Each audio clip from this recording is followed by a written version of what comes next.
Good afternoon, everybody, and welcome to Gulf Shore City Council Work Session Meeting. Call the meeting to order, and Councilman Dyken, this is your discussion period. We have a pretty lengthy agenda, so nothing other than the agenda items. Thank you, sir. We will go forward. This is the meeting where everybody gets to ask questions or give input to what we're discussing tonight. We'll be voting on next Monday, and this is your opportunity to give us your thoughts of how we think about these projects over the coming year, the coming month, week. I'll get there in a minute. And we can vote on them with your input. So I'll ask for, after each presentation, I'll ask if there's any questions or comments. And we'll look forward to hearing from you. So Clint, lead us through. You've got one thing for us. Yes, sir. This is the construction contract for the Waterway East Boulevard extension to State Route 161 project. And so the recommendation is to award the construction contract for the Waterway East Boulevard extension to 161 project to Asphalt Services based on the unit pricing provided in their sealed bid in an amount not to exceed 1.2 million. So a little history on this. We received the Restore grant from ADC&R to fund transportation capacity improvements for Waterway East. And we opened bids on January 15th, and ASI was the lowest conforming bidder with a total bid amount of just under 1.1 million. And this project will connect the current Waterway East project to the new AlDOT 161 roadway and bridge project. And this includes all the roadway and drainage improvements necessary. And the execution of the contract is contingent upon the approval and authorization by DCNR, who administers the Restore grant. And so if you can see on the screen here, the yellow on the right side there, that's State Route 161. That's the new road and the new bridge over the Intracoastal that AlDOT is almost complete with. And in blue there on the bottom, that's the current project that we've been working on a couple of years. And, you know, when we let that project, the state had not started the new road yet. And so that's why we had to get that under construction and then come back and bid this connector separately. And so the connector is shown in red there, going from the end of Waterway East to tie in to the new State Route 161. And so as far as budget, we have 1.8 budgeted for the project in 2026. And the construction part of it is 100% grant reimbursable. We will have some inspection costs that will also be on top of the construction contract. And so we recommend awarding to ASI an amount not to exceed 1.2 million. This is a unit price contract, so we always like to award just a little bit over what the base bid is. And so with that, I'll be glad to answer any questions if you have them. Thank you, Clint. Council, any questions or comments for Clint on this project? Anybody in the audience with any questions or comments? Yes, sir, Mr. Diliberto, but you got to talk to the microphone. You know, you hate rules. I know you do, but. Can you put the map back on, please? Yes. I've just a question. Is it gonna be one way? You know what I'm getting to. No, this is a way to get off and a way to get back on. But it's back right on. in, right out. So the yellow is I know what the one way, yellow is. but the red is But the yellow's one way. So you can get off of it, this right in, right out. So you can get out and go south, you just can't get out and go north. Well, that's what I'm saying. Yeah. I didn't know if y'all were gonna try to do a spur next to it or something to alleviate that, you know. No, we're not. That was all. That's all I wanted to know. We would love to. Yeah, we'd love to. Anybody else? I'll be up again. Well, thank you. Thank you, Tony. Gabe, I think you got something for us? yes.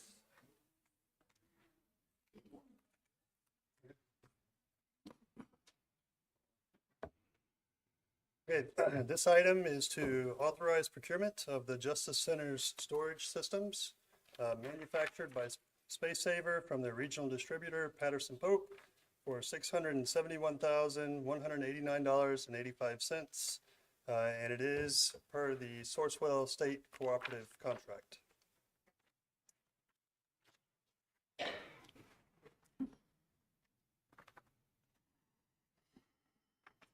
Here's some of the items that we're purchasing here, and the systems are the police, SWAT, and other staff and personnel lockers. This is the high-density storage for bulk evidence, drug evidence, and file storage. Here are some of the personnel lockers and the evidence lockers for secure evidence transfer, gun lockers, ammunition, and other miscellaneous storage systems. And staff's recommendation is to authorize use of funding. Funding for this is in the $12,337,366 budgeted in fiscal year 2026 for the Justice Center. Are there any questions? Thank you, Gabe. Council, questions, comments? My only question is the life of the equipment, life of the use. Is it going to extend all the way till, I mean, I realize we're building a system that's going to accommodate our current needs. It's going to be built out, and will these storage needs service in perpetuity? Yes, I'm sorry, repeat it. Will these storage needs serve this project in perpetuity? In other words, will we need to buy more later on, or are we going to be building this out to capacity at this time? It was designed with growth in mind. So I don't think we'll need to purchase any in the near future. I don't know, 20 years down the road, we might need more, but it should satisfy the need for now. Thank you. We would need more if we had more police officers or something. Yes, we would. Anybody in the audience, any questions or comments? Thank you, Gabe. Toby, you got a couple of things for us. Yes, sir, I do. The first thing I have is a ABC license, Turtle Time Gulf Shores LLC, doing business as Tap and Still Gulf Shores, located at 807 Gulf Shores Parkway, has applied for a restaurant retail liquor license. I believe this is the former location of High Tide Daiquiris there on 59. And I will be happy to answer any questions. Thank you, Toby. Council, any questions, comments? Audience, anybody? You got another one, Toby? Yes, sir. A board reappointment for Erin Kaiser. She's being reappointed to the Board of Zoning Adjustments. Applications were received and reviewed, and Erin was chosen to be reappointed. She will be serving a full term of 3 years, ending on January 9th, 2029. I'll be happy to answer any questions. Council, any questions? Audience, anybody? Any questions? Thank you, Aaron, for agreeing to do that. Teresa, Financial Services. This is for a taxi franchise request for Away We Go. They're requesting, they currently are located in Orange Beach, and they are requesting to operate throughout Gulf Shores. They plan to operate a 2007 Econoline commercial van, and their main operation would be from airport to hotels, and then also tourists and to the local attractions. Thank you, Teresa. Anybody, any questions or comments? Thank you. Melvin? Gulf Shore Power Sports. Yes, sir. Good afternoon. This item is for the replacement of 7 Honda UTVs for beach rescue. These vehicles are replaced every 2 years due to wear and tear. So we would like to authorize the contract be awarded to Gulf Shores Power Sport in the amount of $115,681.65. These items were budgeted for and approved in the 2026 budget. Thank you, Melvin. Council, any questions, comments? Anybody in the audience, anything? Thank you, Melvin. Dan? And this is a resolution that will authorize the acceptance of a grant award in the amount of $10,000 from the RC&D Council for the purchase of a greenhouse to be installed at the new Eco Center, which will enhance the gardening and composting programs that they offer. This is 100% grant. 100% grant funded, yes, sir. Any questions or comments, anybody? Thank you, Dan. Andy?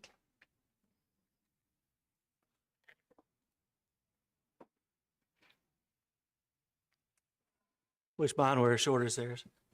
but I'll try to make it as short as possible. We have a conditional use permit application for a beach access before you today. This item will require to be publicly noticed, so you will not vote on this next week. So the applicant requests a conditional use permit to allow beach access easement at 957 West Beach Boulevard to serve a 17-lot cottage subdivision development located across the street at 975 West Lagoon Avenue. So the maps on the screen show the location of the cottage development. You can see it's at 975 West Lagoon Avenue. It basically encompasses a portion of the property between West Lagoon Avenue and West Beach Boulevard. And then the beach access is proposed at 957 West Beach Boulevard. So all the properties are highlighted in blue. So the proposed beach access is going to be located on the west property line of Ocean House number 1 condominium. As you can tell, it's going to take up a portion of the existing parking lot. We'll get to that here in a little bit. This application may sound familiar to several of you because last year a similar application was reviewed and approved by the City Council. That application for the CUP expired because the applicant did not act upon it within 1 year. So they've resubmitted their CUP application, and it was heard by the Planning Commission in December. They recommended approval. It is noteworthy that their site plan is still in effect because that was approved by the Planning Commission basically in 2024. So the site plan is still in effect. They're just seeking to reestablish a beach access at this point in time. So the only thing that you'll take action on is the beach access application. So some of the specifics showing the specifics of the beach access. You see the cottage development located on the north side of the street. The beach access is highlighted in red. They'll be constructing a 10-foot wide sidewalk within West Beach Boulevard.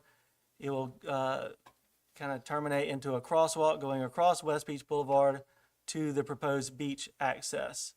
They'll provide signs leading the future residents and guests of the cottage development to the beach access, and the beach access will be maintained by the Property Owners Association. The zoning ordinance allows water access, or also known as beach accesses, through similar zone properties by a conditional use permit. So the north side of the road is zone BT3, the south side is zone BT4. So those are similarly zoned properties. As you know, a CUP allows the City Council to approve with specific conditions, or deny a CUP application. So some of the details of the proposed beach access: it'll be 5 feet wide. It'll be enclosed between a 4-foot tall metal fence, have locking gates on both ends, so it's only available to the future residents and guests of Crystal Village Cottage subdivision. It'll also include trash receptacles, turtle-friendly lighting, and showers. They will be providing a 4-foot wide landscape strip along the west property line. That landscape strip was removed. There was a landscape strip there the last time you guys approved this, but it was removed within the year between applications. So we do have a condition addressing that requirement. And it's also noteworthy that this is placed within an area of an existing parking lot at Ocean House number 1 condominiums. So it will cause the removal of 2 parking spaces. And the applicant proposes to restripe the spaces to 19 compact car spaces so they don't lose any existing parking spaces. And if you look on the right-hand side of the screen, the area highlighted in yellow is the affected portion of the parking lot. And the fire marshal has reviewed their proposed restriping plan for fire access, and he has approved the restriping plan. It does not impact fire access to this property. So we analyze this application, and again, beach access is allowed by CUP through similarly zoned properties, so it complies with that regulation. The beach access will provide for a dedicated area for the guests and residents of Crystal Village Cottage subdivision to access the beach. A lot of times these developments on the north side of the road don't have beach accesses, and their guests and residents try to just walk across the street, which is number one, dangerous, and then also they trespass on the property. So this will provide a safe means for them to get to the beach and a dedicated beach access. And then Ocean House, number one, has provided a draft beach access easement for this application. So all the conditions of approval are very similar to the last time you guys approved this, with the exception of number 8 and number 9. I won't read through all these, I'll summarize them. Basically, prior to a C of O, the applicant must obtain approval from the Alabama Department of Transportation to construct the sidewalks within West Beach Boulevard and the crosswalk. We will not issue a C of O on any house until that work is done. We also won't issue a C of O on any house until the beach access and dune walkover are constructed. The applicant will include a section in their covenants and restrictions that the Property Owners Association will maintain the beach access. Let's see. The dune walkover and beach access must be approved by the Alabama Department of Environmental Management. Then I will read number 9 and 10 because those are kind of new. So number 9 deals with the 4 feet wide landscape strip that was removed. They will have to replace that. And number 10 was added by the Planning Commission at their meeting at the request of the Surfside Shores condominium, which is located to the west of this. They asked that the ramp for the dune walkover, when it's constructed, face towards the east, so that when the residents and guests of Crystal Village are using this beach access, they are encouraged to turn to the east onto Ocean House number 1's property, as opposed to going in front of a condo that didn't grant the easement. So with that, I'll be happy to answer any questions. Thank you, Andy. Council, questions, comments? I have one. Has the LDOT approval been granted yet? Not to my knowledge, no, sir. They're working on it, though. Okay, there's significant construction on the site. What type of permit is authorized, is allowing that construction at this time? I know they have received a land disturbance permit. I know that for certain. Okay, for land disturbance permit, are pilings allowed to be installed? I don't know 100%. I can check on that for you. With the crosswalk, and will it have like the flashing light or something like that? So that is up to Alabama Department of Transportation. The city would encourage something like that, but we can't control exactly what how the crosswalk is constructed. That's an ALDOT decision. Okay, I was really thinking about other people outside of this Crystal Village who might think to use that crosswalk for public access and then find out it's not a public access. So maybe signage or something that says, directs them to the nearest public access. Because I've seen people wandering around and even had people ask me before, where do I go? Yeah. That could become a problem. We'll see what we can do to encourage that, or ask ALDOT if it's allowed to place signage in their right of way for such a thing. Anybody else from the council? Just clarification on items 2, 3, and 4, requiring the ALDOT permit for the crosswalk, the improvements of the property, all tied to certificate of occupancy for the cottages. If ALDOT denies the permit, we're not going to require them to build the boardwalk without the crosswalk. I want to make sure they're not, if ALDOT doesn't approve the permit, they can remove this request and build the cottages without the beach access improvements. Yes, sir. Okay. Anybody in the audience, any questions or comments? I can clarify on the question about the pilings. Yes, please. So the land disturbance permit allows for all the infrastructure to be installed. In order to put the roads in, the pilings have to be jetted into the ground, and to avoid undermining the road, we put the pilings in first along the roadway. So the only pilings that are getting put in before building permit are the ones that are directly in line with the roadway. that Thank will you. be touching the road. Thank you. Appreciate it. Chief Nettlemeyer. Excuse me, Joe. You got the duty, huh? That's all right. You get the B team tonight. Mayor and council, we've got two spring break related issues for you. Just a brief history on this. If everybody remembers the spring break of 2016, this council responded to the dangerous activities we were seeing on the beachfront with an emergency alcohol ban. Since then, we have requested and received an alcohol ban for the spring break timeframe in the same period each year prior to that. So what we're requesting is that the alcohol ban be reissued during the 26th spring break between March 1st and April 28th. Just the same as it was in the years past. And I'll be happy to answer any questions. Thank you, Joe. Council, any questions or comments? Audience, anybody?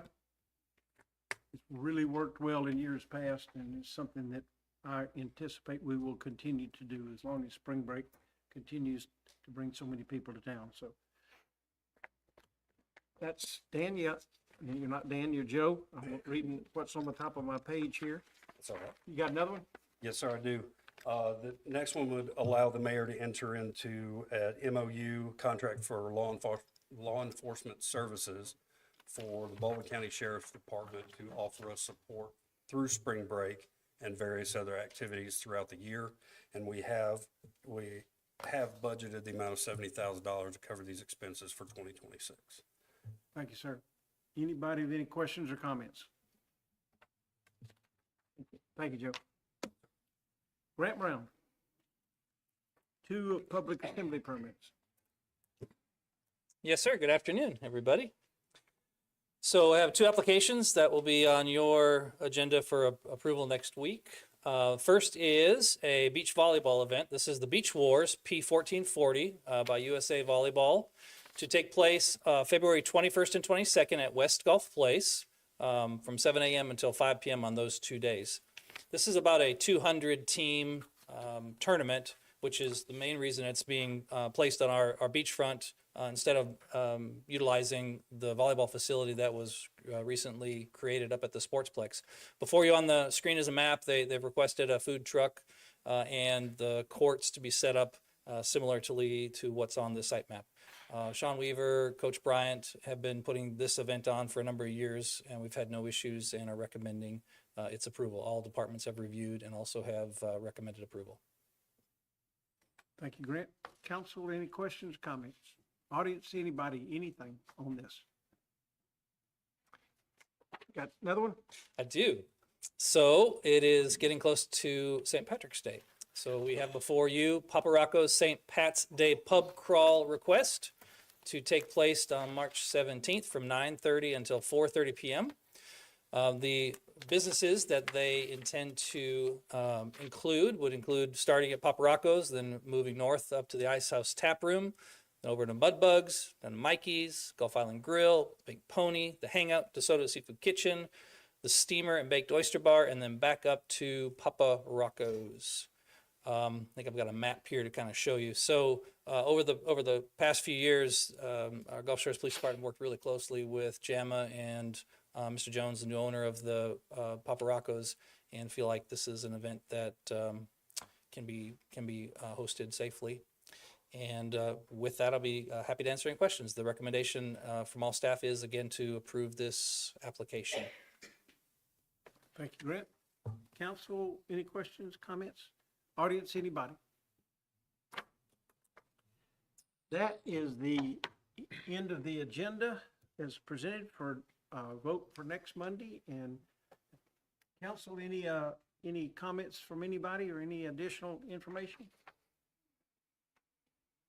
Anybody in the audience with any comments they'd like to make about this or anything else? You're welcome to come to the microphone, give us your name, and tell us what's on your mind.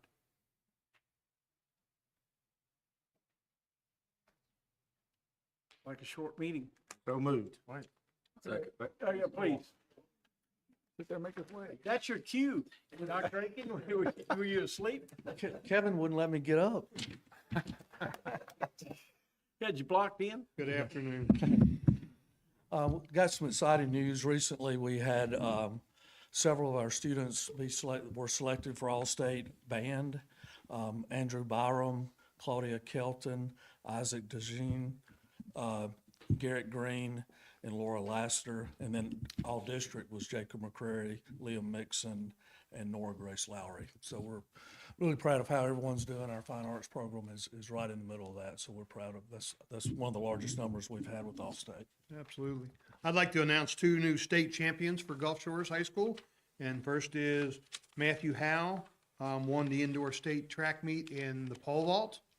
And Carter Davis won the 60-meter state championship with a time of 6.76, which is a state record and an event record, and also the 7th fastest time in the nation. So we're proud of those 2 state champions. Pretty incredible. I'm not even.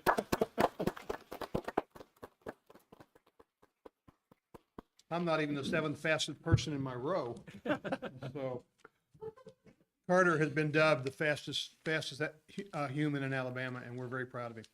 And Matthew as well. Is he capable of carrying a football or catching a football? Is he He's, on the football team too? Can't even begin to tell you how many offers he's already We've got got. offers from almost every SEC program. I'll bet. For football? And he's just a junior. He'll be having another season with us. Yahoo. Be fun to watch. Yeah. So make waves. Better be paying attention. You'll Dolphins. miss him. I had Anybody? I had something. I'd like to recognize there are several members of the Coastal Alabama Business Chamber has a program called Coastal Alabama Leadership League, the CALL program. Last Monday, there were several in attendance, and they have more than one window of opportunity to attend a council meeting, and several of them are here tonight. If you'd stand to be recognized as members of the Coastal Alabama Leadership League program. I think it's just me. Just you? That's good enough. Thank you, Ryan.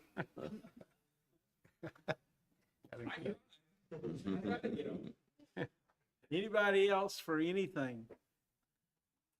We appreciate your attendance tonight.